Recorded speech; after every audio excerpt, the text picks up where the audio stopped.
What do you say, everybody? Hopefully some happy Alabama fans, because I guess the question was answered 24-10, the final. I'm going to take some calls. We're going to talk about this game, the tale of two halves, right? It could have been a lot worse, but we're going to talk about that. Get in the comments section.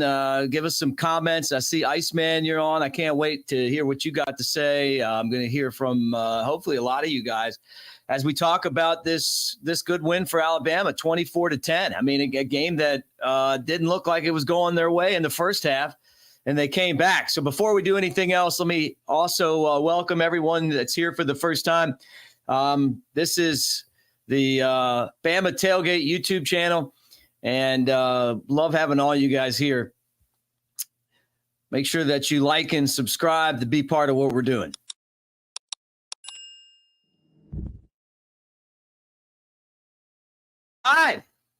Roll Tide. Let's go.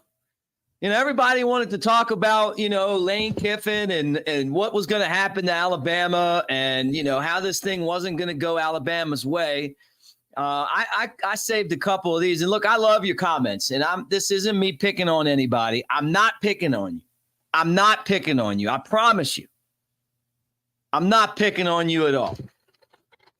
I'm just putting it out there. All right, JT, he's ready for the old man to move over and let him take over before we go back to the Stone Age. I got my popcorn ready, though. That second half was delicious. You guys like popcorn? I heard that's what you get. You get popcorn when you watch Ole Miss's offense. Because, going back to the Stone Age, right? Where you're running football. Is that what Lane Kiffin does? Throws the ball, scores a bunch of points too, right? It's delicious. Last time he was in town, he said, get your popcorn ready. Got it, I'm ready. You're ready. How many touchdowns did that big offense score? JT?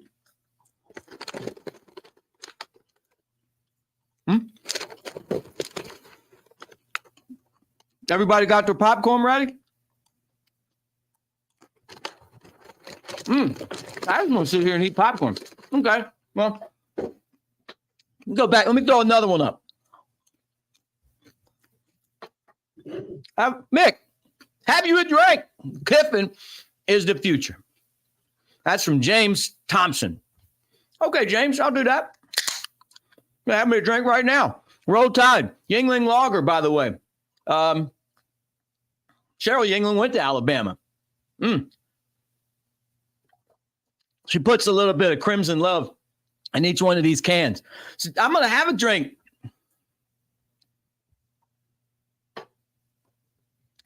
What's Kiffin the future of? The future of what? Getting left on the tarmac again? Getting a butt chewing from Nick Saban? Always having something to say? Let's go ahead and play for Kiffin. I hope they played it on his way out of the stadium. Maybe they need to play his favorite song that he was tweeting out this week. Yeah, Swiftie. He's a Swiftie.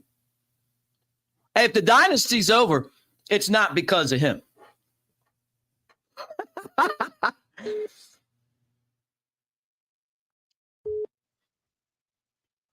All right, you guys ready to talk some football? I had to say that. I just had to do that. All right, let's go up in here. Let's take a look at how things progressed today, and then I'm going to get on the phone and talk to you guys. But Roll Tide. Bob, I'm going to throw you up there. Roll Tide. Iceman, Roll Tide. Junior Too Nice, Roll Tide. Yeah, how's your castle doing? I just get so sick of hearing all of this, all of the talk from Lane Kiffin. I am tired of it. He's never going to be Alabama's head coach. And it's not that he can't coach. It's that he can't stay out of trouble off the field. That's why he's not going to be there. And you could do a whole show on that. Defense looked great. You're right. Roll Tide, everybody. All right, let's talk about the game. 24-10 was the final. And the first half was not good. It was just kind of like another one of those bad first halves that we've had lately, right? Second half, though, different game. I thought Jalen Milroe kind of hung in there when he was struggling. Chase McClellan was great today, 17 for 105. He had a touchdown. Milroe ran. I thought Ole Miss did a good job of stopping Milroe's run, and they forced him to stay in the pocket. I thought when Roydell Williams got in, although he didn't have a lot of yards, I thought he got out there and was grinding it out, was fighting hard, blocking. Alabama played a physical football game today, and the offensive line, for the first time, despite the mistakes, took over the game. They took over the game in the fourth quarter, and it was a thing of beauty. Loved it. Absolutely loved watching Alabama run. And today it was Chase who was the guy picking up the yards and running the football and doing his thing. Passing-wise, I'm going to roll that down. Milroe was efficient, 17-21. He had the interception in the end zone. You can still see there's a learning process going on. But he outdueled today Jackson Dart. Dart, who is a great quarterback, is going to probably play in the NFL. 20 of 25. 244 yards, an interception, and he ran into an NFL secondary. That is an NFL secondary. That whole secondary may be in the NFL altogether at some point. Kool-Aid was great. Downs was great. All those guys were great. Malachi Moore, what a great game for him. Doing it all. The defensive line, Dallas Turner causing some disruptions. Blackshire was back there. Guys were constantly pressuring the quarterback. Whose defense was it? Was it T-Rob's defense or was it Kevin Steele's defense? I don't think it really matters. It really doesn't matter because at the end of the day, Alabama was the more physical, better football team. And it took a while to get there, but I don't think that Alabama can do anything except get a lot of confidence from this football game. Third down efficiency, Ole Miss got 3 all day. Bama's defense causing trouble. Now, Ole Miss was 3 for 4 on fourth. Bama 6 of 13. They did a good job on third down. Total yards, Bama outgained Ole Miss. Who saw that coming? Obviously not Lane Kiffin when he was making jokes about his dog not wanting to come to town and, tweeting the song about the dynasty falling. And I'll tell you this right now, whether Nick Saban wins another game or not, he's always going to be a hero in Tuscaloosa. There's never going to come a day where people are going to turn their back on Nick Saban. Just a FYI. Just a FYI. We all love Nick Saban. You know, we may talk about the team and the things that this team needs to do better, and there's going to be some losses this year. There's going to be some wins this year. I don't know how this season's going to end, but I'll tell you what, he's the greatest that's ever done it. Greatest that's ever done it. And I can't stand the childish BS that I see from Lane Kiffin. I just can't stand it. That's what I can't stand. Although it's entertaining. But you know it's directed at Nick. He's still upset that he got chewed out in front of everybody on the sideline. How about that offensive line? How about the defensive line? Dominating on both sides of the ball. Bama was forcing fumbles. They didn't get them, but they were forcing fumbles. They did have the interception. They could have had more. They did the defensive secondary, as like I said before, is getting better and better. I mean, each and every game, this defense is getting better. I think Ole Miss is a good football team. I think they're going to have their better days. But so much that you can look at as far as the things that they did today to get to the point where they won. And I'll tell you, I think that Alabama won this football game, guys, at the end of the first half. You know, their guy missed the field goal. They stopped Ole Miss. They didn't let them score. It looked like when it really looked like to me when Jackson Dart ran in that touchdown, I was like thinking, okay, we're going to have a lot of trouble today. stopping the run. We're going to have a lot of trouble today as far as like slowing them down. But that wasn't the case. The truth is that Lane Kiffin lit a fire under the defense. You know, him questioning who was calling the plays and, you know, like the football facility was leaking information to him and Pete Golding. It's like he's the greatest thing that could have happened to this football team. They needed something to bring them together. And I think that he is the greatest thing to happen. All right, let's go to the phone lines. Let's get this thing started. Let's get this party started after a 24-10 win. And I can't wait to talk to my man, Brett Elmore from our affiliate in Jasper and a good buddy of mine. Roll Tide, man. Welcome to the show. Roll Tide. And let me tell you something, Mick. I would rather have a football coach that listens to the Rolling Stones to get pumped up than a Taylor Swift any day of the week. I mean, come on, man. And yeah, you're right. And we talked earlier in the week. We, this stuff on Twitter, I'd say it is entertaining, but let me tell you something. You can let that mouth overload your ass. Yeah. And that was the spark that the Crimson Tide needed, I believe. And we talked briefly during the first half, and we're kind of like, oh boy, what's going on here? I don't know what they said in the second half in the locker room. I would love to be a fly on the wall, but second half, it was like finally Alabama football showed up. Yeah, it looked like Alabama football. Good old-fashioned ass-whooping, make-them-quit football. Right. I mean, you're right. Ole Miss is not a bad football team. They were averaging, I think, 17 points in the fourth quarter during the season.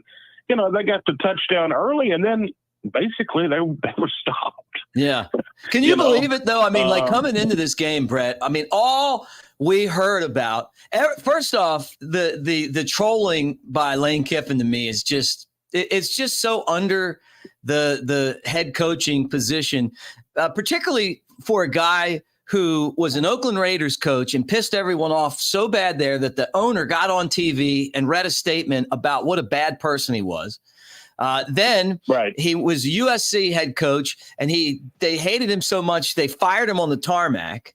And then Nick Saban brought him in and basically turned his career around. And then he plays this, like this good guy, bad guy game. Like he doesn't think that we know that he planted the damn question about Kevin Steele in the first place. Like who in their right mind's like, the Kevin Steele defense, like, nobody says that.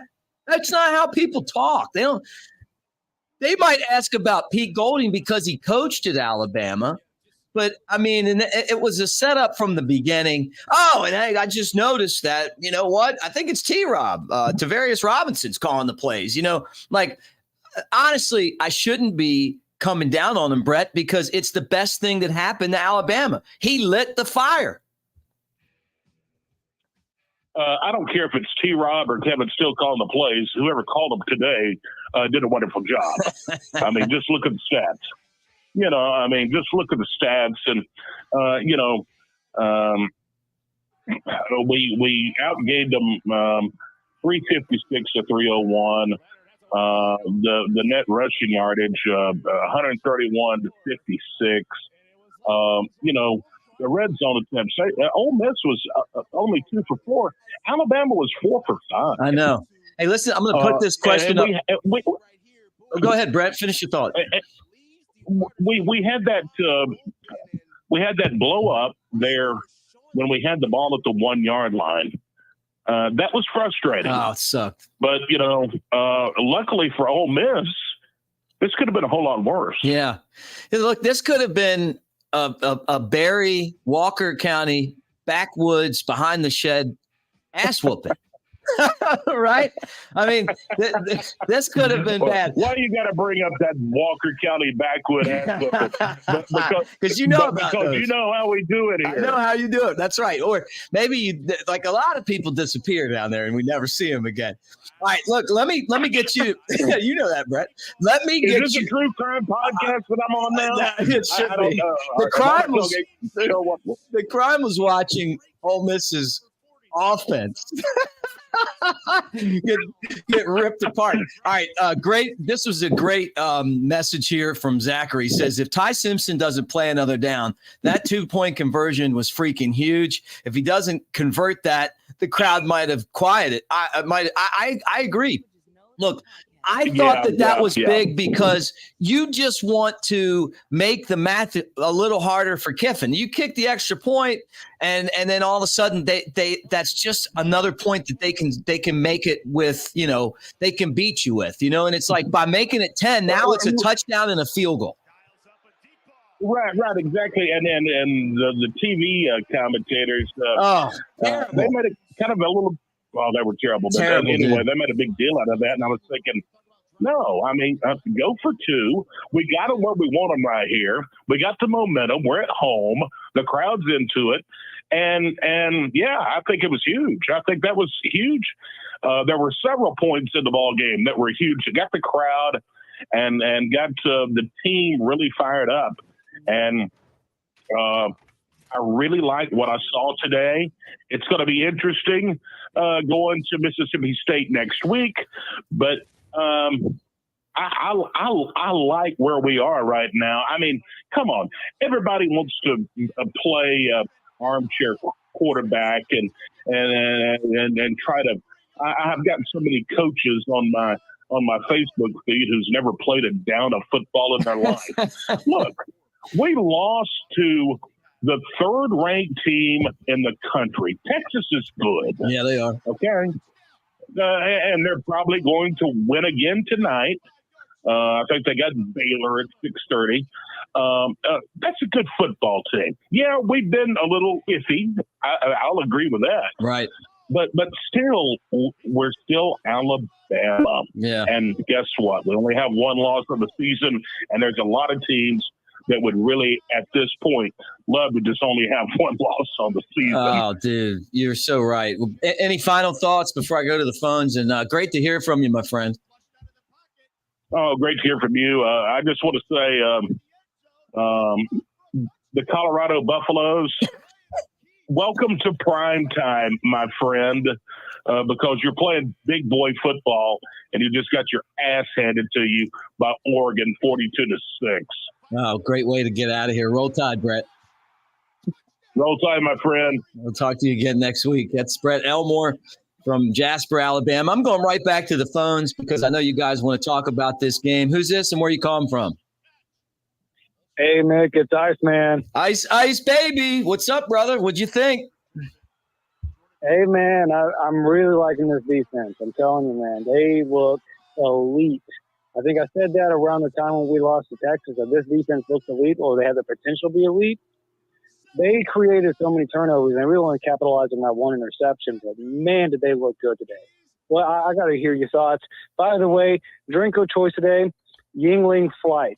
Yeah, Yingling Flight. Look, if you're looking for that alternative to Ultra, Bud's product, Yingling does the Flight. It's fantastic. So I'm glad that you checked it out. It's got low carbs and all that stuff. So it's great. It's crisp. I think it's like 2.6 carbs. So hey man, Roll Tide, man. Thanks, Ice Man. I'm telling you what, man. I was concerned until the more Lane Kiffin talked this week, the more I realized like someone's getting up in that locker room and they're going to say, we're not doing this. We're going to figure it out.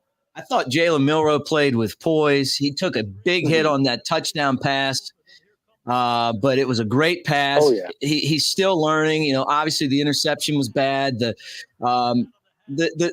center position to me is that's the biggest weakness on the team right now. Got to get better. I mean, you got to snap the football to the kid to give him a chance to be able to do anything with it. He's just got to do it. He's just got it. That's got to be automatic. Well, I agree. And I mean, I thought about this. Hear me out. Every other play, let's just put Jalen Milroe on stilts. I mean, come on now. He can catch the ball then. No, yeah, that was a bad play. The interception was really bad, and we could kind of blame that whole scoring drive on him at the end of the day because, they had capitalized on that forced that punt, which was it a muff punt? Because I honestly didn't really even notice what it was. I just know that it went in our direction. Oh, you're talking about which one you mean? Not the block? Yeah, no, they blocked it. They blocked it, right? Yeah. Yeah, I had missed the play. I just saw the replay. I mean, that was a huge play for us. And then the center, the next play, snapped it way over his head. Yeah. And that killed the drive. McLaughlin's just got to get better, man. I mean, maybe they've got the old center on the offensive line. Maybe you slide him underneath Dalcourt, there. Right? Yeah, Dalcourt. I mean, because this has to get better. The Brockermeyer, the one Brockermeyer that we still have is the other center. I mean, I don't know. Look, I don't care if you're going to get blown up. You have to snap the ball or the play's not going to work. Exactly. It all starts from that very first moment of the play. You have to get it perfect. I mean, Josh Pate says it this way: the type of offense that we're going to run this season leaves no room for error. So you can't have any error when you snap the ball. No. And honestly, I really kind of wish we would have put our Milroe at the center, under the center, and snapped the ball then. Maybe I formation, T formation, wishbone, whatever. But let's not put him in the shotgun if our center is going to snap that way. Yeah. I'll tell you what I liked is that it felt like on those short plays after that, they started to do that. And Milroe's a running back within his abilities. I mean, he could be a running back. Get him under center. And you could have put him under center and let him run the ball behind the offensive line 3 times. They're the biggest offensive line in football. Just run behind those guys. They're supposed to be this road grader offensive line. Well, don't shotgun snap from the damn 1 yard line. At least try a couple times where you just, all you got to do is just hand the ball off and fall in. But you know what though? Let's not pull them apart. Let's celebrate some of the victories here. Yeah, no doubt. He threw that interception, but what did he do the next drive? Whenever we went into coming out of the half, he took a really huge hit and threw a beautiful touchdown pass. Yeah. That was amazing. Oh, yeah. The run game. We opened up the run game, and we saw more of the tight ends used. Like, it was so nice to finally see Alabama come out of the half with adjustments. Mm-hmm. For once. Like, is that funny to say? Adjustments. That's a sad state of affairs that I know what you're talking about. Because I know exactly what you're talking about. I mean, I know what it's like to see a losing Bama team, and I know that last week definitely looked like a Shula kind of win, and this week this looked more like a Bama with a chip on their shoulder kind of win. Not even like just a classic Nick Saban win, but was the chip on their shoulder, like, hey, we're going to go out here and we're going to play our style of football, Bama brand football, and we're going to win it. Yep. And that was good. I'm happy. The defense looked elite. The offense looked like they could help the defense out. And at the end of the day, we won the game. I don't really have any bad feelings towards Lane Kiffin. Right. I'll put that out there right now. I like the guy. I think his story's great. I think he just kind of plays the Twitter troll really well, and he kind of likes to jabbing at people. But I think at the end of the day, if anyone has the most gratefulness and is really thankful for Nick Saban helping their career out at the end of the day, it is Nick. It is Lane Kiffin. Well, he has to be. Because I think Sarkisian's is a second. Yeah, no, look, you're right. Iceman, you're right. Look, he wouldn't have a career if it wasn't for Nick Saban. But I do feel like I don't think Nick Saban likes it. I don't think he thinks it's funny. I just call it a hunch, an educated hunch, that Lane Kiffin isn't on his Christmas card list.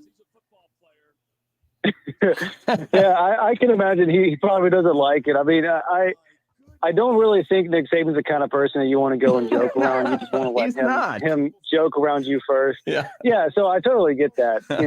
I just think Lane Kiffin's a little bit different too. And He is. they're just two really different people.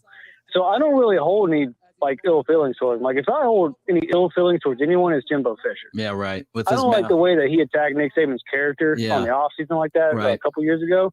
That was rude.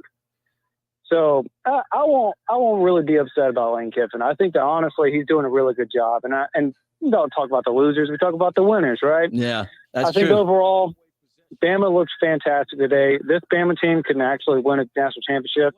But hey, I'm gonna get off the phones because I gotta go run some errands. Hey, Ice, thanks, brother. Phone lines open up. Yeah, man, thanks. And there's people waiting. Great to hear from you. Roll Tide. Roll Tide, brother. Great call there from the Iceman. Going right back to the phones because I know that you want to talk about this football game. Who's this and where you calling from? Hey, Mick, this is Adam calling from Georgia. How are you? Hey, what's up, man? What'd you think? Well, I'm really happy. I thought our defensive line was fantastic. I mean, the push they got, Dart was running for his life. Our secondary was just great. I mean, our defense is elite. And I thought the O-line played much better, but so I'm really happy. And I may be the only one who says this. I may get some hate for this. I don't like Jalen Milroe. I just don't think he's a good quarterback. And, I mean, is there not any other quarterback on the roster that's better than him? Well, you saw the other two choices, Adam. I mean, look, you saw what we have. I mean, maybe Dylan Laudergren is the other guy, but he's a true freshman. This is what you're looking at. You got the last five guys are NFL quarterbacks, right? I know. And they're all starters. And this guy's I don't know if he's going to be an NFL starter. He's got a lot of developing to do, right? Right. Yeah, he does. It's just that I could tell that he doesn't really go through his progressions. He threw another horrible interception. And I just think against a very good defense, we're going to have a problem. And I hate to say that because I like him as a person, but I just don't think he's a good quarterback. And I wonder, is Ty Simpson that bad? He got a 2-point conversion. Yeah, that's true. Ty's good too. He's a good backup. The other guy from Notre Dame, Buckner, he probably needs to find another place. I mean, I can't see a scenario where that guy's playing, right? Just with, Julian Sayin, who was in town last week, the nation's #1 quarterback recruit, he's coming, he's bringing guys with him. He's the type of quarterback that everyone wants to play on the same team as. And we saw that with Tua, where guys are like, hey, I'm playing with this guy. They all get together in these camps and I just think that, and the same thing with Bryce. There was not one day that we didn't know Bryce Young was going to be an absolute superstar. But at the same time, with what this team has right now, where they are right now, he's the best option. I mean, I don't even think it's close. Yeah, I mean, I agree with you. I'm not sold on him, and I'm also wondering what's going on with Seth McLaughlin. I mean, did you see that, dude? Did you see that snap? Yeah, let me read this. So I just saw somebody posted this, and I want to. Yeah, here you go. It's from Zach. He's like, the center has been our best lineman. I don't know what's going on this season. Maybe he got used to snapping to Bryce. Yeah, look, I don't either, and I know that McLaughlin was a great player. But he's not a great player now. And maybe there's an injury there. Maybe he's just getting used to having new people on the line. But in an area where I thought that Alabama was going to have a strength in having a center with experience, and I know the center is a really important position. Those snaps are terrible. You can't snap the ball over the guy's head from the one. Now, I've never seen you go from first and goal and you go backwards 22 yards. It's like unbelievable. That's just not Alabama football right there either.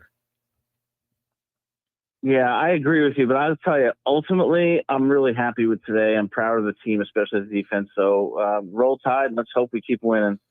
Hey, thanks, Adam, man. Thank you for calling in and roll Tide. Let's talk after the game next week. All right. All right. Take care. See ya. All right, Roll Tide. Get some calls. If you guys want to jump in and talk, hey, now's a good time to do it. But we're just going over this game, and I love the comment section too. You guys are kind of piping in and saying what you think, and I appreciate Adam's call, but I just feel like we're in a spot right now where Jalen Milroe's really, I felt like turning the corner in the second half. I felt like he was getting comfortable. The weapon that he has is something that the University of Tennessee would love, and that's he's got this really beautiful touch on those deep balls, and he's just got to get a little quicker reading the defenses, or Alabama's got to scheme it to where he can get to those the short passes a little easier. But I thought he did a good job today. And look, there's his number, 17 to 21. He didn't have many incompletions at all. He's always a threat to hit the deep pass. And then he took that monster hit, got the air knocked out of him. And if any of you guys have ever had the wind knocked out of you, it's a very scary feeling. I mean, you think you're dead. And then all of a sudden, you start to breathe again. And he popped up and ran off the field. But he's a tough kid. And this was a big win for him. And this was his team for the first time, too. This was the first time where he's the guy that's running the show. Here's a great comment. We also saw the tight ends as a weapon. If Alabama could just eliminate the penalties, how about the fact that they've had 5 touchdowns brought back this year? So that's a lot. That's a lot of touchdowns taken back. I mean, when you're trying to win a football game, 2 of them against Texas, if you get those 2, you win. At least you had the lead. So, they've got to get better on the penalties. And I thought the catch by Nyblack, the tight end, and the run afterwards was unbelievable. I mean, that was like Irv Smith type stuff there. He looked like O.J. Howard out there stiff arming people and making a run after the play. So tight end is something that I really feel like the quarterback that has this skill set, which kind of, like a Lamar Jackson, who's on my favorite NFL team, the Ravens, he uses a lot of tight ends, and they've got tight ends on that team that can catch. And so I think that, that's important for Jalen, is just to keep on using those tight ends. If you guys want to call in, the phone lines are open right now. Look, I don't think Adam was saying he didn't like Jalen. I just think that you're talking about an offense that's been run by NFL caliber quarterbacks for so long that it's like I'll talk about the quarterbacks and forget a guy sometimes, right? So Jalen Hurts and Mac Jones and Tua and then Bryce, it's like you turn around and you talk about all of these guys. And it's like, I forgot one, like Alabama has just done such a tremendous job of developing quarterbacks, and we've kind of gotten spoiled with that. All right, let's go back to the phone line again and talk some more football. Who's this and where are you calling from? Hey, Mick, it's Rick from over in Georgia. How's it going? That's going great. Just compare the way we felt at the end of the first half to the way we feel now. Hell yeah. Great point. I mean, I'm so happy the second half played out the way it did. And, you got to give Milroe a lot of credit because he shook off that interception like a champ. Yeah, he did. I mean, that was, threw it right to the guy and then shook it off and played a great second half. The whole team played a great second half. And the defensive effort was really incredible. And even more so when you think that Lawson was out. Yeah. And Lawson's been our best guy on defense. I mean, he's kind of him and Malachi Moore, I felt like, were the 2 guys that you really couldn't go without. And I know the secondary is great, but you're right. You make a great point. I think that Nick Saban coming out at the beginning of the week and basically just saying, hey, all the guys played. I like the leadership that Milroe showed last week. He wasn't playing. He was a good teammate. We're going with him.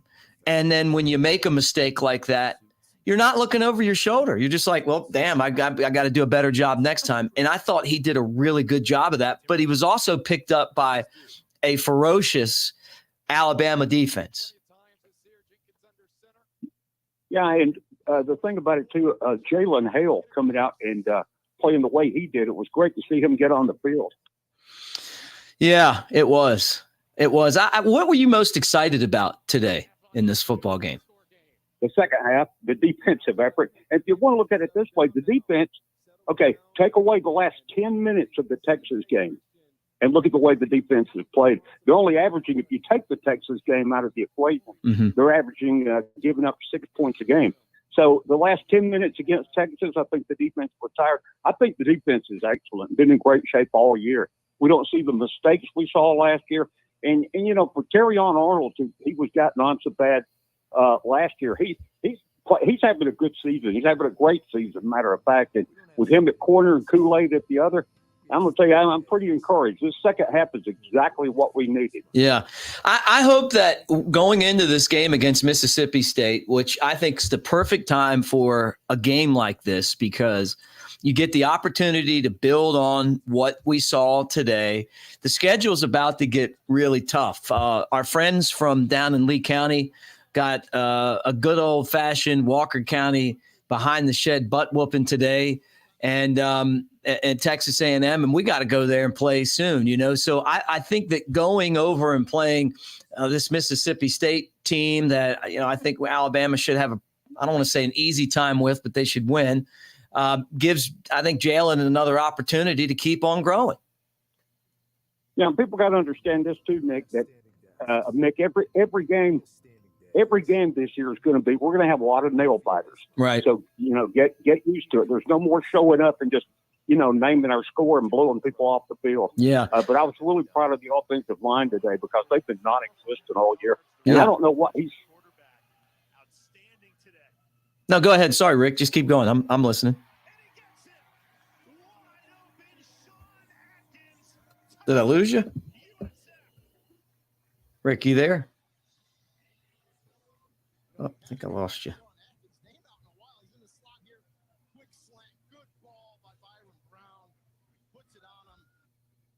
I think we lost Rick on the phones for some reason. But I think he was making a great point about this football team and kind of what Alabama's doing and the way that this team is taking advantage of these opportunities. Let's go back to let's see if the phone lines kind of pop back up and go down. Alabama at Mississippi State next week is a good chance for them to kind of build on what they're doing. And, you know, a great call by Rick. Loved hearing his thoughts on Alabama and kind of the situation that you have when you go into a football game like this and you're struggling in the first half and then you figure it out.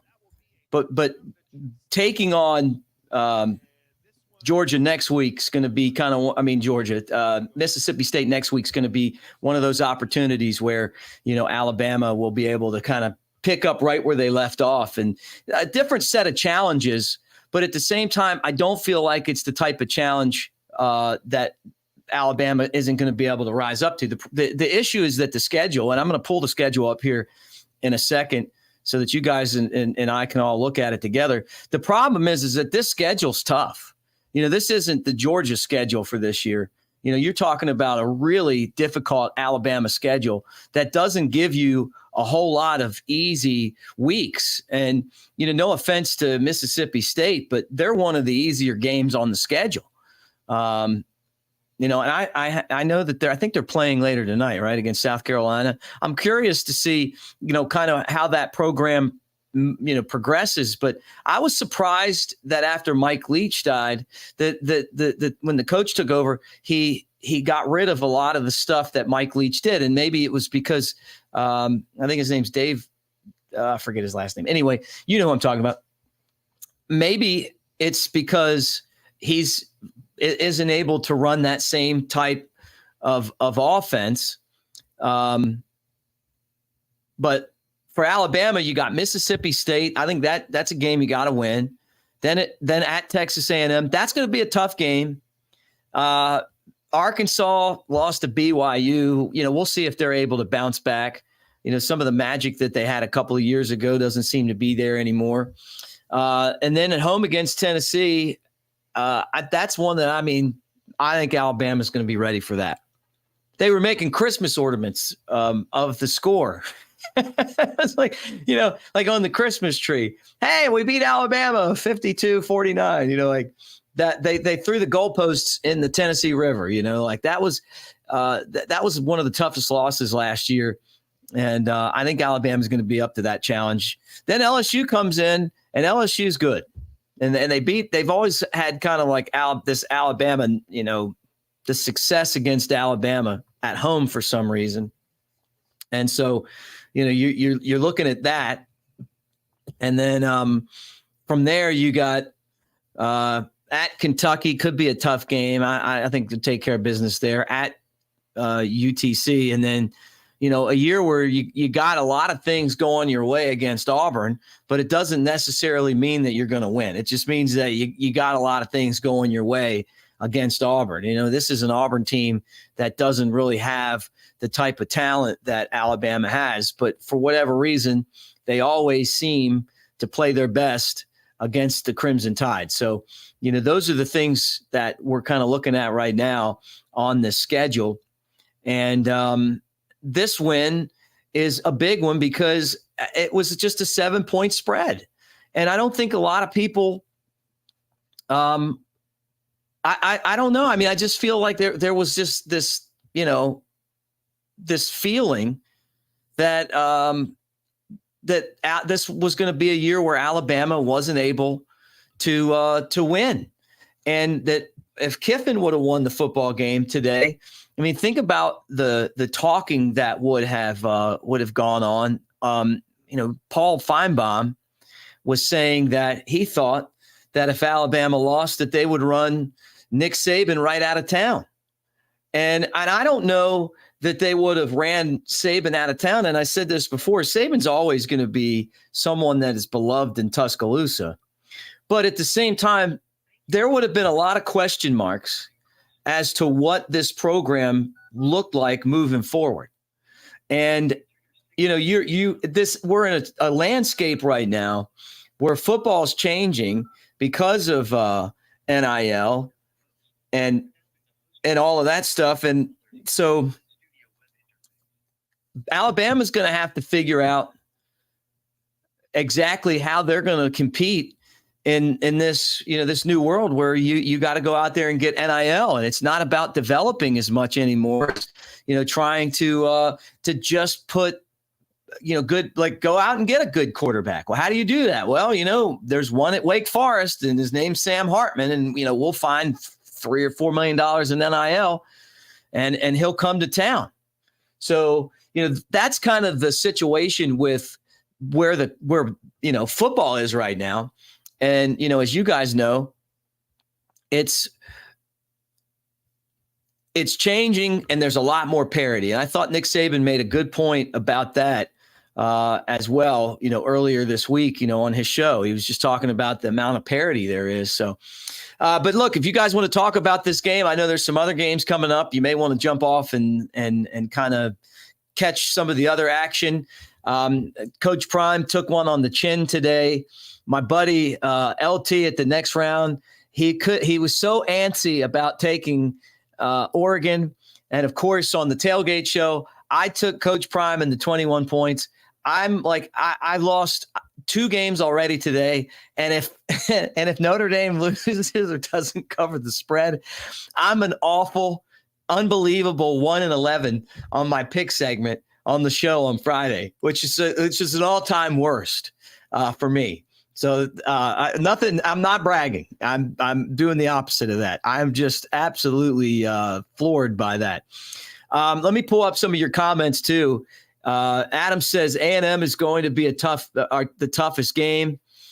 We got to get by them, and then we can win out. I agree. You look at the schedule right now, and it's like the second half of today's football game and the last 2 games defensively gives me the feeling that this defense really is going to be as good as we thought they were.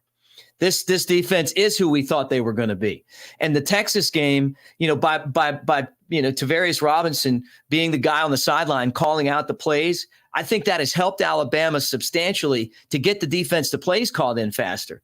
And, whether Lane Kiffin thought that they changed defensive coordinators or not, or whatever it was, it doesn't matter. The bottom line is that the guys are getting the plays in, and they're taking care of business.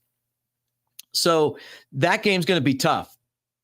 Texas A&M, ever since Jimbo Fisher made those comments, has played Alabama and has really played Alabama. I mean, they've been a thorn in our side. So I'm looking at that game too. I don't want to look past Mississippi State. Over the years, they've been a tougher challenge to Alabama than Ole Miss. And you guys probably see some of my videos here, the Bama Daily videos that I do. And I was saying, hey, you know what? This isn't a rivalry. Ole Miss isn't Alabama's rival. Alabama may be Ole Miss's rival, but they're not our rival. We just play them on the schedule, and this is normally what happens. They just talked a lot more smack this time. They came in talking, and really it was their coach. And this is what happened. They got one touchdown. Their offense that scores 500 and some yards scored 10 points.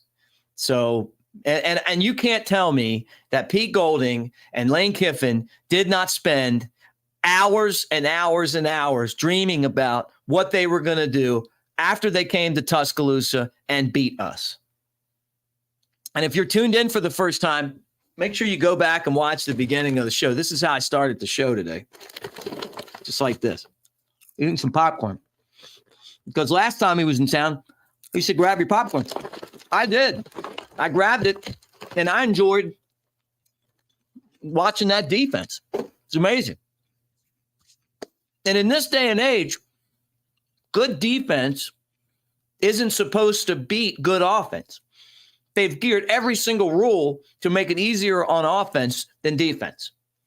So to shut down this prolific Ole Miss attack with the coach that I'm going to throw this up on here for you again, a couple of comments, and I love the comments. Look, these aren't comments that are mean spirited. I think they're funny. Mick, have you a drink? Lane Kiffin is the future. Okay, do that. JT's ready for the old man to move over. If that may be the Stone Age, just bearing down and running over people. That may be what old school football is. But the thing about it is football is still won in the trenches, and it's also lost in the trenches. And Alabama won this game today in the trenches. So I'm one for the old man, one for the old guys. And if you haven't noticed, Saban's won a lot of football games over the years.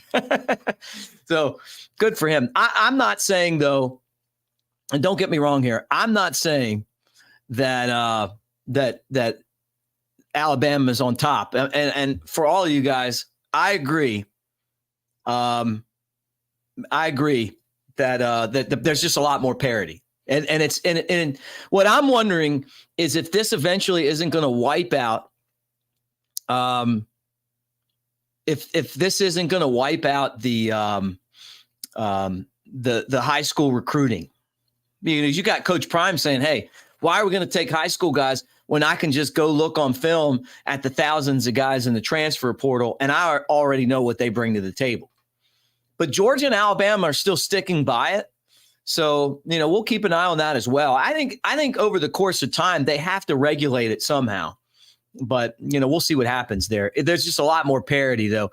Adam, you make two really good points here. First off, I also missed Mike Leach. And I'm going to tell you guys a story. This is a true story. I loved Mike Leach, too.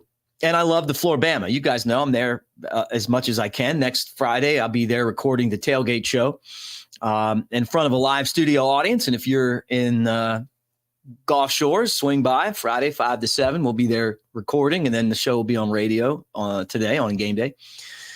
And I love the clip of Mike Leach saying the best party he ever went to was at the Floribama. That's one of my favorite clips because I think the same thing. He's talking about the crawfish and on the beach and everything else. So he was great. I really appreciated Lane for the things that he said about Mike Leach after Mike Leach left being the Ole Miss coach. I thought that was awesome. So a tip of the cap to him on that. I know I've been riding him a little bit tonight, but sorry. It doesn't mean I don't like him. It just means that some of that stuff you got to call him out. But I miss Mike Leach too. So anyway, during the offseason, I took a trip to Key West. And he used to go to this bar called Captain Tony's. And if any of you guys are Jimmy Buffett fans, you know Jimmy Buffett. I'm a guy that lives down on the L.A., Lower Alabama. Live like right near one of the homes that his parents had on the Eastern Shore. And Jimmy Buffett, when he lived in Key West, he knew Captain Tony, who has a bar down there. And the guy ran for mayor, and Jimmy Buffett was like his campaign manager, which is pretty funny because when you go in there, they got like the newspaper stories. Well, Mike Leach, that was his hangout. He used to live in Key West, and he went to Captain Tony. So if any of you guys go to Captain Tony's, one of the cool things about it's kind of like a small version of the Floribama. You know, it's got the money on there and the live singers, and it's a great atmosphere. It's fun. And they put the names of people on the chairs, you know, like that were famous that sat there. Well, they blocked off an area for Mike Leach and had his favorite drink there. So tip of the glass, tip of the Yingling to Mike Leach, and we all miss him. Man, that guy was awesome. And then Adam, you're following this up right now, and I'm going to hit you on this too, because you know, one of the reasons that I'm even on here is Yingling Lager and their partnership with the Tailgate show. You know, I didn't know during COVID if we were going to ever have the show back or not, and they were a sponsor at the radio station that I used to work at. And during COVID, you know, I got the proverbial pink slip. And I didn't know if I was going to be working anymore. And so, you know, one of the sales reps said, "Hey man, you know, I was on the radio station in Tuscaloosa forever." And he's like, "Hey man, you know, you should just do this yourself." And I'm like, "What do you mean do it myself?" And that meant like do it myself. I mean, everything. So I had a meeting with Yingling during COVID when everything was shut down and we were masked up, and the distributor, and they got on board on the show and they made it happen. And I've actually worked with them in baseball for years. And I talk about Cheryl Yingling, who her dad, Dick Yingling's the guy that runs everything. And now her and her sisters are kind of taking over the company, but she went to Alabama with us too. So we hear from her every Saturday, and she comes to town for some games, and they're a proud American company. And I think that's all you ever have to say about them. And they've got great beer, and the new beer. And Adam said he got his girlfriend to try it. The Yingling Flight is great. It's a kind of like an alternative to Mick Ultra. So thank you for sending that. And thank you guys for, for drinking a cold beer and, and hanging out with us here. Cam, that was Alabama football. You're damn right it was. That's it, man. You know, blocking and tackling and being physical, picking each other up. They didn't when things didn't go their way, they didn't get down. They absolutely did it the way that Alabama's going to do it. And this is what things are going to look like now. You know, we're going back to playing our type of football. So yeah, I thought that was it was great to see them kind of get back to playing Alabama football again. And I saw it the same way. Let's see here. Let's pull up another one of these. And I don't know if sometimes these phone lines are tricky. So I don't know if any of you guys want to call in, but I'm going to throw the number up one more time and we'll just keep on talking through the comments here. RJ, when we had Mike Leach And Coach O, the SEC's, yeah. Oh, Coach O. Yeah, and look, those are personalities. University of Tennessee was going to, one of their athletic directors that they fired was going to try to bring Mike Leach to Tennessee. Can you imagine what he would have done at Tennessee? Like he never really got like the premier jobs. Like he always got the job that was like in the conference, but wasn't the job that you really wanted in the conference. And then he made it worth having. So, no, I would have loved to have seen what he would have done at Tennessee and, what he could have made happen. Let me tell you guys about the schedule this week. I'm going to drop shows, probably like, 10, 15-minute shows on the YouTube channel every single day. I may even do some interview segments on there. Then I've got baseball this week too. So it's going to be kind of like a two-end, like a baseball, football type thing. So I've been driving a lot doing that and then getting on here and doing this and then, kind of doing the baseball thing too. So that ends on maybe Tuesday or Wednesday. So I'll be able to focus a lot more on this. But don't forget too that my buddy Jake Coker and I are doing the Roll Tide Pods and the Elephant in the Room's our show. So check that out. We're going to get back together on Monday and talk football and all that stuff. He's a really funny guy. And as you guys can tell, we have a good time getting together on Monday and recording those. And I think that'll be out either on Monday or Tuesday, but check that out. And then this week for Mississippi State, I'll be down at the Floor Bama on Friday recording the show. So thank all of you guys for being here. Oh, okay. I see the phone lines are up. If you guys want to talk, I'm going to stay overtime just because you're here with me. Who's this and where are you calling from? Hey, Nick Clint here from Birmingham. Clint, what is up, brother? How you doing, man? Feeling better today, buddy. How about you? Well, there was a time in that game where I was just about to like my head, the head blow up emoji, right? And then, and I'm sure you felt the same way. And then we started to Bama football their ass, and that's when things started getting better fast. Yeah, it was. At one point in the first half, I thought we were better under Shula than this on offense. Now, the defense played great, and that's what Bama football is, and that's what it should be, is defense. And I think we lose sight of that a little bit. Right. When our offense struggles, but we have a great defense. But, man, that offensive line, it was what did Nick Saban say a few years ago? It's like what was the tin horn comment? Oh, yeah. Yeah. Well, they were hot shit through a tin horn. Sorry, Clint. I don't know where he got that saying, but it sounds like something that your great grandfather would say, in a real raspy country voice,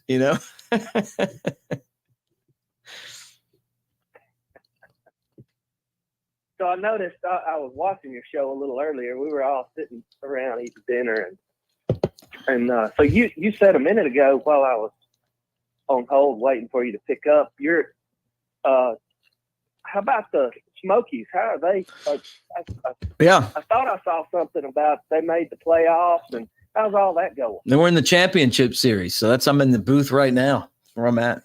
So that's why I had to roll out of Tuscaloosa this morning and get here because we got a playoff game tomorrow. So this is the fifth time I've been in the finals, and we've lost all four. So hopefully the good news is, Clint, is that we're playing Pensacola. So if we lose, I live about 45 minutes from there, and I'll get back to Fairhope, and and if we win, then you know what? I stay overnight, and it won't be a short ride home the next day.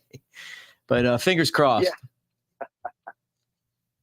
But back to Bama, the second half was truly, I think there were some other callers that said the same thing. It's just back to Bama football.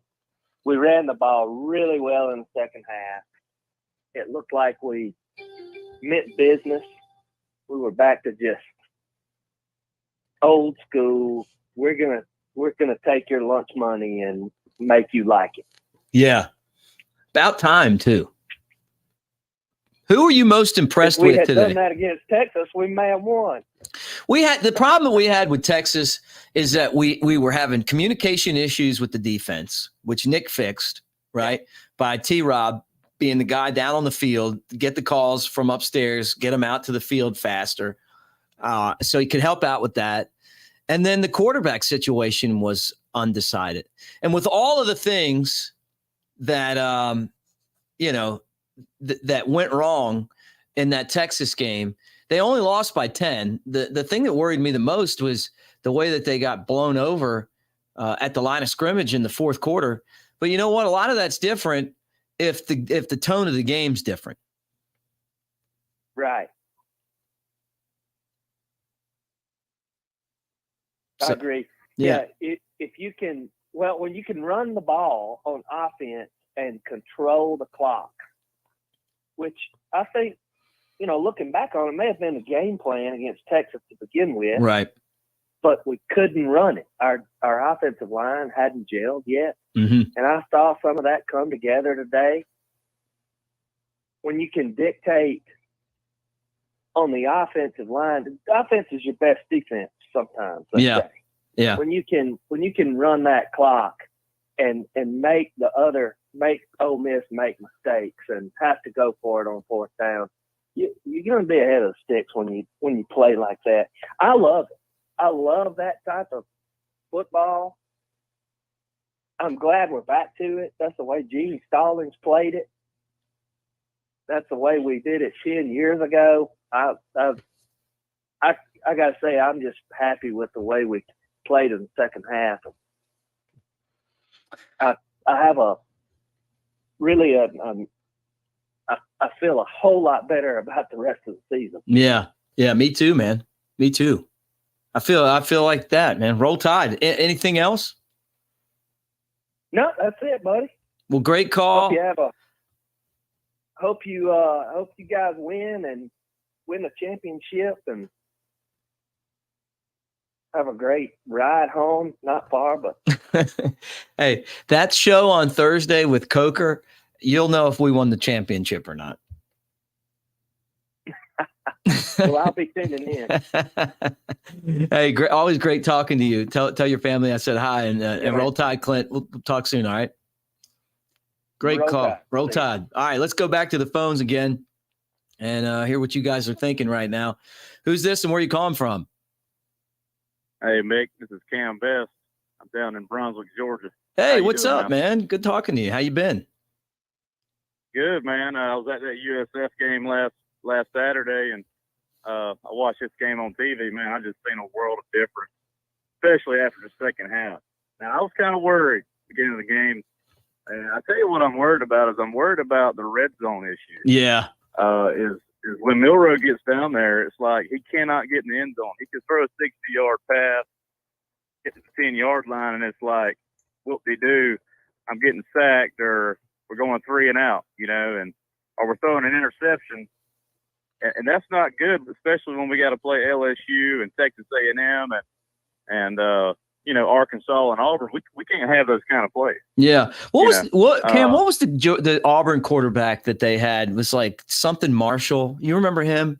And they would run that offense and they beat us. I think we still won the national championship, but he'd like run outside and then stop and throw over our guy. Nick Marshall. Yeah, Nick Marshall. That's one of my friends said that maybe Milroe could kind of turn into that type of guy. But Marshall got better and better as the season went on, right? Where they were able to kind of that's what I'm hoping happens. And I see that with Milroe. I see him progressing. I see him getting better. And I see he made a couple of checks. He got down to the line. He saw what the defense was doing, made a couple of checks, and he made a good play. He still got to work on stepping up in the pocket and knowing when to scramble and when to throw it out of bounds. He's got to learn to throw that out of bounds because we can't afford to lose yards. No. But I tell you what I do like in that second half. He turned into a game manager. Yeah. And that's what Alabama needs is we don't just because you might be a 4 or 5 star player and you can run 100 miles an hour, that's not what we always need. Look at Greg McElroy. Look at A.J. McCarron. Look at Jake Coker. Those guys were great at managing the game. And I think if Milroe does exactly what Nick Saban says, and that's to be a point guard, like a Stephen Curry out on the football field.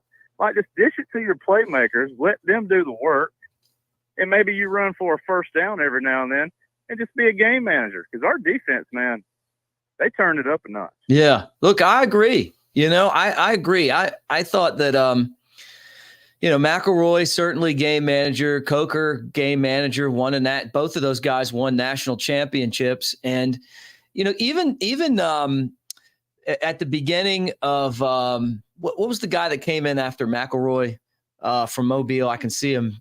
And he won 2 national championships.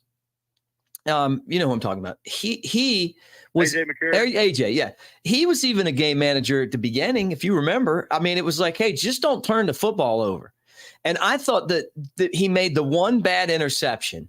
If he throws the ball to the up guy, maybe he catches it and gets in, maybe he doesn't, but you're still able to the 2 worst plays of the whole game were that interception and then the snap by McLaughlin over the guy's head. It's on the podcast that I do with Jay Coker. He's like, look, Jimbo Fisher, when I was at Florida State, used to talk about you can't drive a car with your head down.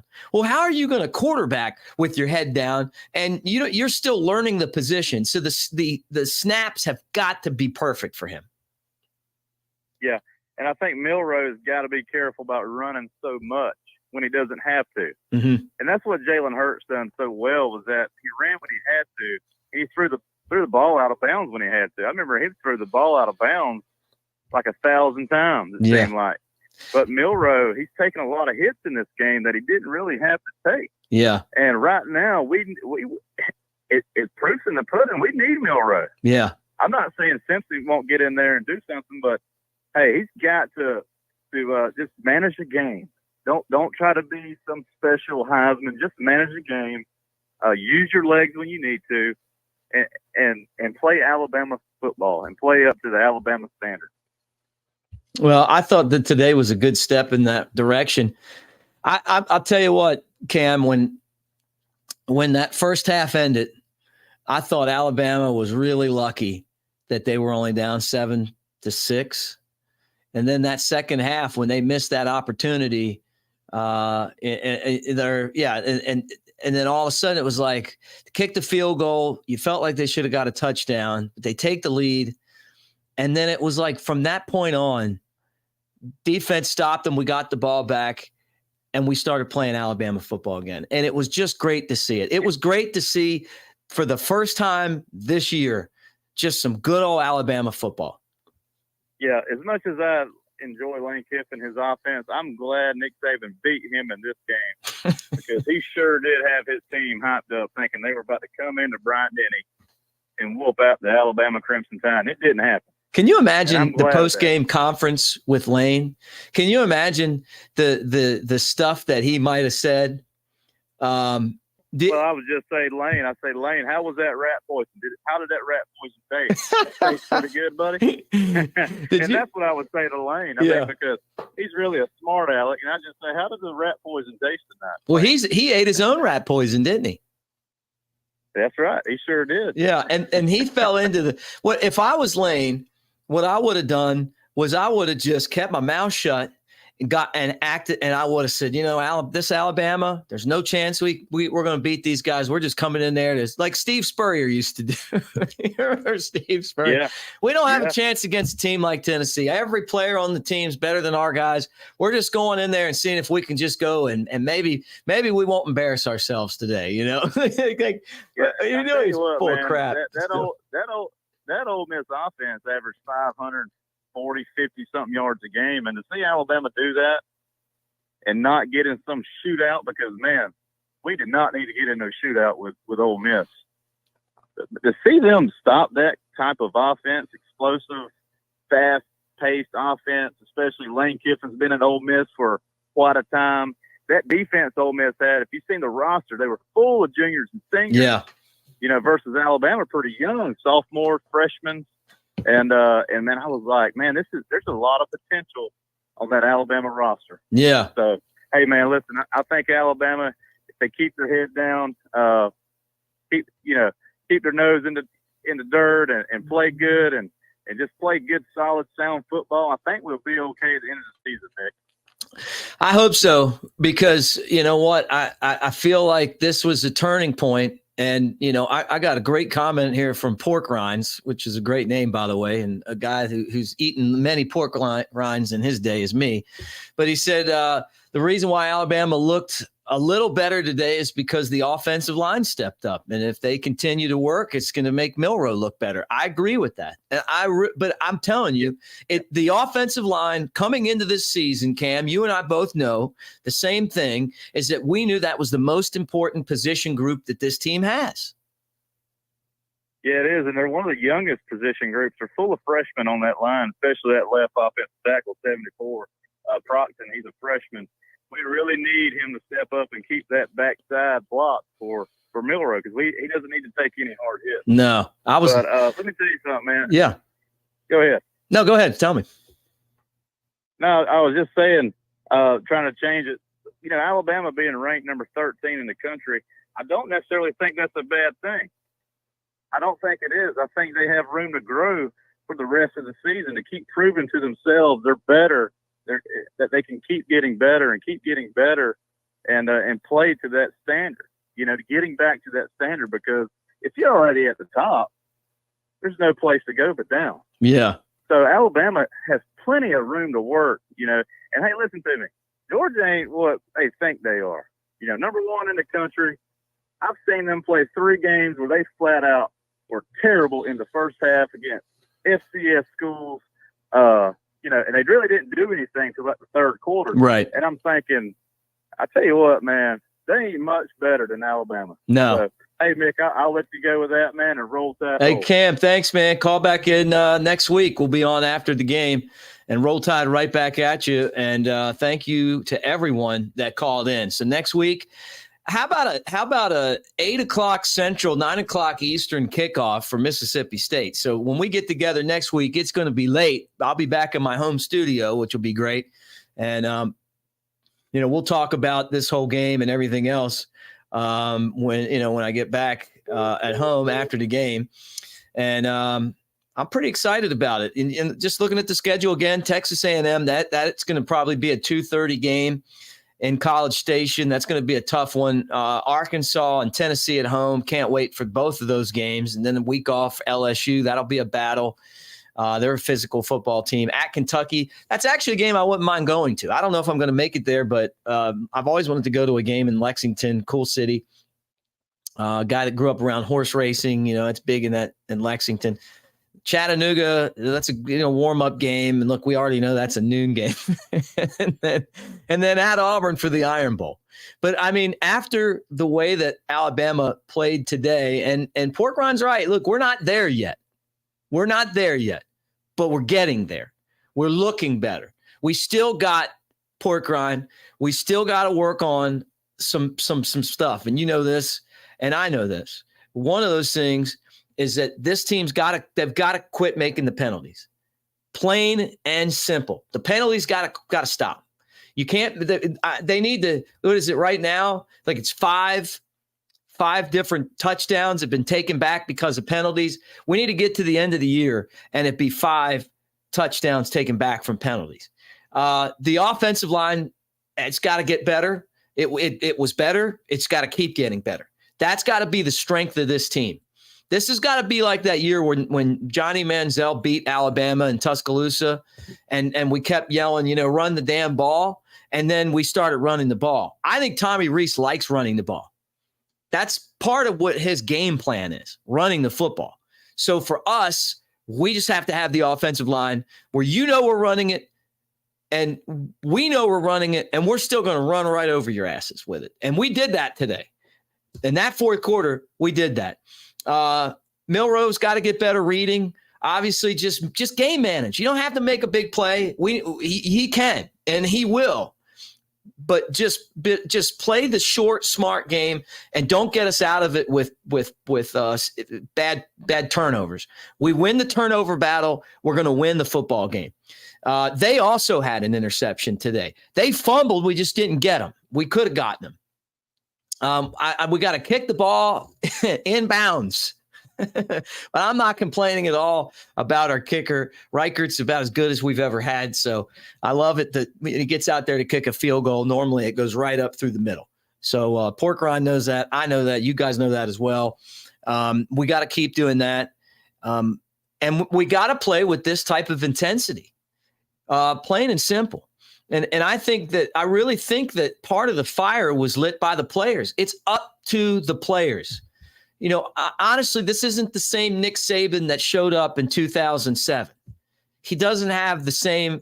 I'm not saying competitive fire, but that Nick Saban would have chewed your ass out for snapping the ball over the guy's head on the goal line. Can you imagine that Nick Saban waiting on McLaughlin to get to the sideline? He would have got. I could see that Nick Saban waiting on him and then following him all the way back. It's a different guy, but he's also in his 70s now. Doesn't mean that he doesn't have the competitive fire. And also kids have changed a lot. Maybe this day and age, the kids, when they get yelled at like this, they roll into a ball and they get their feelings hurt instead of saying, hey, man, you know what? He's right. I got to stay focused and I got to prove what I can do here. I think that I think he's going to like these guys that can handle that, but he's not given that. That's not the way that he's doing it anymore. And maybe it's because it's a young team and, and he's trying to do that. But the bottom line is that the defense is good enough to lead us there. If the offense lets them lead us there, it's probably the best way to say it. So, all right, guys, 24-10, have a great evening. Make sure that if you're not a subscriber to my channel, that you subscribe. Love the comments in the comment section. The only requirement that I have is just be respectful to each other, but you can go at it. I go at it. I'm going to joke with you guys. You want to call me out for, for my comments about Kiffin? Well, Kiffin's Kiffin, and he's 0-4. Oh, sorry, 0-5 now against Alabama. So roll Tide to a great game in Tuscaloosa, and we'll talk to you tomorrow. We'll drop a vid out tomorrow and kind of recap this thing a little bit. But thank you for being here. Like, subscribe, give us a thumbs up. Thank you for being part of the channel, and have a great evening, everyone. Roll Tide.